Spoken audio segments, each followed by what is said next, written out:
በርግጠኝነት አብዛኞቻችን ዛሬ የምንኖረው ህይወት የትናንት ህልማችን ነበር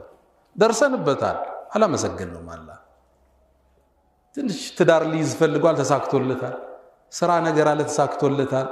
ሪዝቅ አለ ተሳክቶለታል ስራ አለ ተሳክቶለታል ግን ሌላ ስለሚያልም ይሄን ረስቶታል ህይወት እንዴት ነው ስትለው እንዳለን አለን ይላል እንዳለ መቀጠል ጸጋ ብዙ የሚጎልበት ሰው ስላለ ከአባታችን አደም የመጀመሪያ ምን ወስደው አልহামዱሊላህ ሶስተኛ እዚሽ ምድር ላይ ትልቁ ተልኮ የምድር ኸሊፋ ልንሆን ተልከና አላህ መጀመሪያ ላይ ምድር ላይ ያስቀመጠ ጅኖችን ነበር እርስ በርስ ተጋደሉ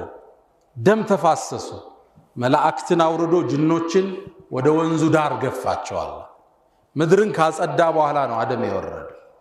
ለዛ ነው አደም ሊፈጠር ሲል መላእክቶቹ የጅኖችን ብክለት ስለሚያውቁ አተجعሉ فيها من يفسد فيها ويسفك الدماء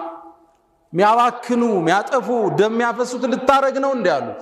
አላህ እኔ ያውቃለሁ በእናንተ ኮራ በእናንተ አላህ ፎከረ ሷሊሆች እንደሚወጡ አላህ ያውቅ ነበር ኢኒ አዕለሙ ማ ላ ተዕለሙ እኔ ያውቃለሁ ከአደም ዘር ደጋጎች ይወጣሉ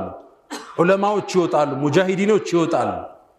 የአላህ እውነተኛ ባሮች ይወጣሉ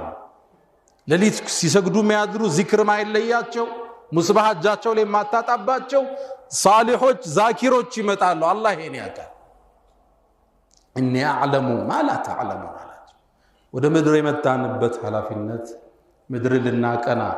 የሰው ልጆችን ልንታደግ ምድርን ልናስውባት واستعمركم فيها ትልቅ ሐላፊነት ተሸክመን የነብዩን አለይሂ ሰላቱ ወሰለም ተልእኮ ልናስቀጥል ዛሬ መጽሐፉ እኛ እጅጋ ይገኛል